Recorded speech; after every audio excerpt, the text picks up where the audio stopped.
তো আমরা বাউংখিয়াং 1 এবং বাউংখিয়াং 2 দেখে আসছি সকালবেলা দ্রুত ঘুম থেকে উঠে। আর এখন আমরা পাড়ায় এসে বসছি, আর এখানে অনেকগুলো আব আমাদের পাশে। তো রিংরি পাড়ায় অনেক আব, তো আমরা এখানে সবাই আসছি, রেস্ট করতেছি। 5-6 মিনিটের মধ্যে আমরা বের হয়ে যাব এই পাড়া থেকে একটু পরেই। তো আমরা রিং পাড়া থেকে এখন বের হয়ে যাব, সবাই রেডি হচ্ছে। আর কুয়াশার থেকে যাইতেছি। এগুলো আপনাদের কাছে কুয়াশা মনে হলো, আসলে হলো কুয়াশা নেই, এগুলো হচ্ছে মেঘ। আপনারা একবার জীবনের লাইফে যদি সুযোগ পান একবার ঘুরে দেখতে পারেন, যদিও অনেক কষ্ট, বাট এই ভিউগুলো দেখতে পারবেন। শুরু। আমি প্যান্টটা শুধু পাল্টেছি কারণ আমার পাটা কাটে যেতেছিল।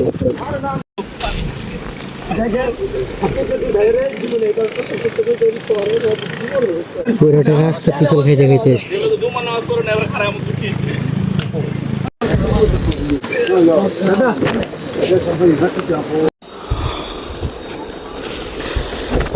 ওটার জন্য 2.5 ঘন্টা পাহাড় থেকে নামার পরে এখন আমরা সাঙ্গু নদী দিয়ে যাব হচ্ছে রেমাক্রি ফলসে। হাজারবার পড়ছে রোডে, পুরাই শরীর হয়ে রয়েছে।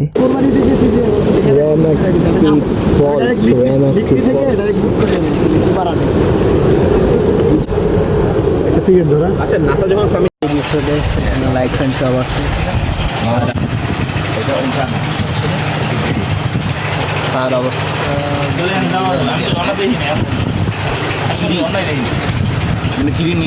চিড়ি দিয়ে গেলেই নাকি উঁচা উঠতে হয়, না যাবে যাবে একদম সমান ভালো চিড়িটা, এত কষ্ট নাই। যাক, খুব ভালো। আমার পায়ে শক্তি নেই হাঁটা, আমার পা এডালে আমি আজকে এত আসল খাইছি, কারণ আমার পায়ে শক্তি নেই, আমি দাঁড়াইতে পারতেছি না। আমরা এখন আছে একটা রিজোর্টে, আর বাটটা খেয়ে আসলাম মাত্র। দিচ্ছিল আমার ঠিক গোস্ত নাকি খাসি কিছু একটা তৈরি।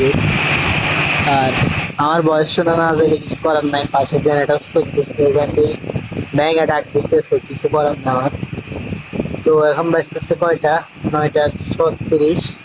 আর আজকে 2-3 দিন পর ভালো একটা খাওয়ার প্রস্তুত খাইলাম পেট ভরে।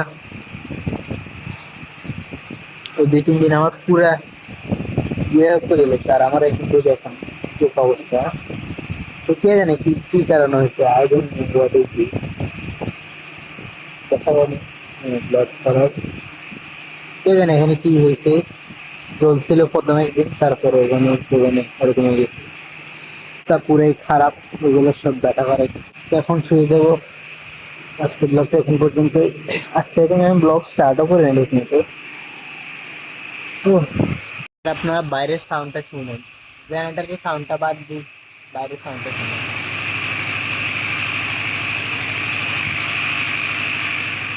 এটা হচ্ছে আমাদের রুম, 5 জন শোয়ার জায়গা।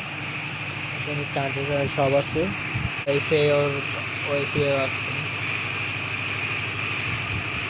স্টারলিংকের ওয়াইফাই।